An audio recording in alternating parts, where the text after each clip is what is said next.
E aí pessoal, beleza? Vamos falar hoje sobre criação de personagens.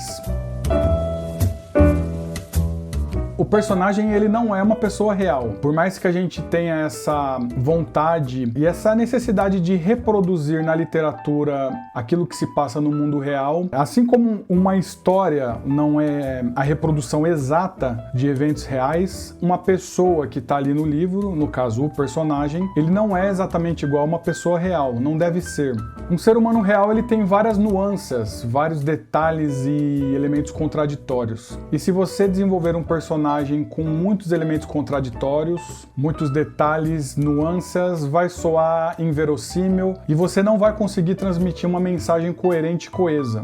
Então, como que a gente deve desenvolver o personagem? Para quem assistiu a aula anterior, que foi sobre estrutura, eu já dei algumas pistas de como se desenvolver personagens. Então, a primeira dica é: o personagem ele quer alguma coisa. E essa coisa que o personagem quer, ela vai ser apresentada no começo da história, mas ao longo da trama, o personagem vai percebendo que o que ele quer não é o que ele precisa. Então, lá para metade da trama, o personagem descobre que o que ele precisa é uma outra coisa. O que ele quer geralmente está relacionado a elementos egoístas, vingança, aparência, status, aplausos. E ao longo da história, esse personagem vai percebendo que ele precisa de coisas mais elevadas, como amor, compreensão, amizade. Então o que ele quer é aquilo que vai motivar ele no começo da trama, e mais ou menos na metade ele vai descobrindo que ele precisa de outra coisa. É muito importante você ter assistido a aula anterior para compreender o que eu estou falando aqui. Mas o que eu vou trazer aqui é uma técnica de elaboração do personagem ao longo da trama. Para entender o que o personagem é, você vai precisar colocar uma coisa na sua cabeça. O personagem é um discurso ou um comportamento principal.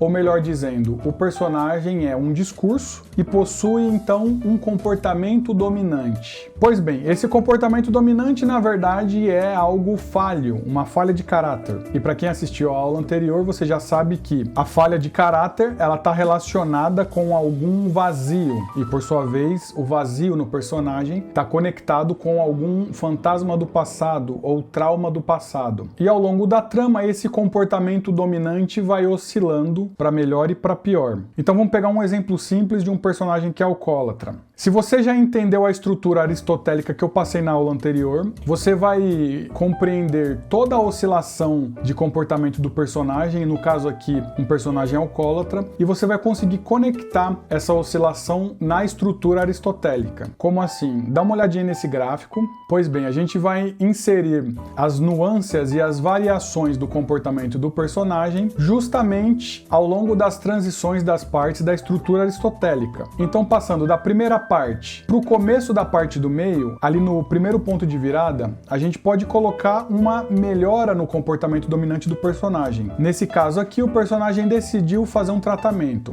Lembrando que na parte do meio a gente subdividiu em dois, que é pontuada por um grande enfrentamento, que é pontuada por uma grande derrota. Então, nesse caso, da parte A para a parte B do meio, a gente pode colocar que o personagem teve uma recaída. Então, coloca a setinha para baixo. E da parte B do meio para a parte final, a gente coloca ali um momento de superação. Voltando à ideia daquilo que o personagem quer versus aquilo que ele precisa, a gente pode inserir nessa ideia justamente aquilo que o personagem quer, então seria algo simples, como se livrar do álcool, se livrar da dependência química do álcool. E ao longo da trama a gente pode colocar que no fundo o que ele precisa é ter tempo para a família, ter uma vivência familiar saudável. Então nesse caso a gente colocaria que mais do que superar o álcool, o personagem passa a entender da metade para o final que ele precisa, na verdade, vencer a si mesmo, vencer os problemas e as dificuldades dele mesmo, vencer as barreiras da própria mente e conseguir superar o álcool para, na verdade, não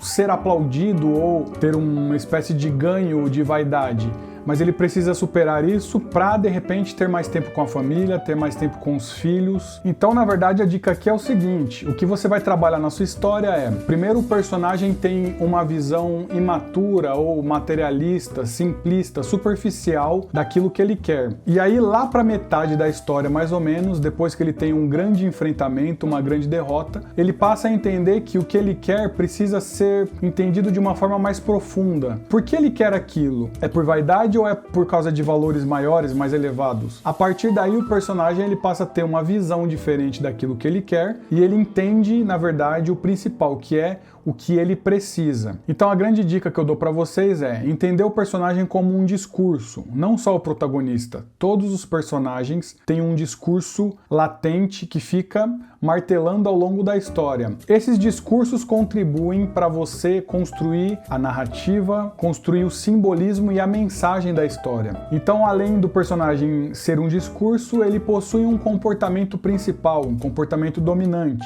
que está muito relacionado a alguma falta, alguma falha. E esse comportamento dominante, que é um defeito, ele vai oscilar para melhor e para pior ao longo da história. Ele não precisa chegar no final da história com o problema superado, ele pode até se afundar mais no problema, mas independente disso, o personagem deve variar esse comportamento dominante ao longo da história. E a dica que eu dou é: varie o comportamento dominante de acordo com a estrutura aristotélica. É uma regra geral? Não, é só uma dica, uma recomendação. Você pode variar o comportamento dominante do personagem fugindo um pouco das fronteiras da estrutura como eu mostrei? Pode, mas procure fazer isso sabendo o que você está fazendo, sabendo que o personagem ele precisa variar para melhor e para pior esse defeito, esse comportamento dominante ao longo da trama para ele não ficar um personagem muito chapado. Então por hoje é isso. Se você gostou do vídeo, dá um like. Se você é novo no canal, se inscreva. Obrigado pela paciência de todos e até a próxima.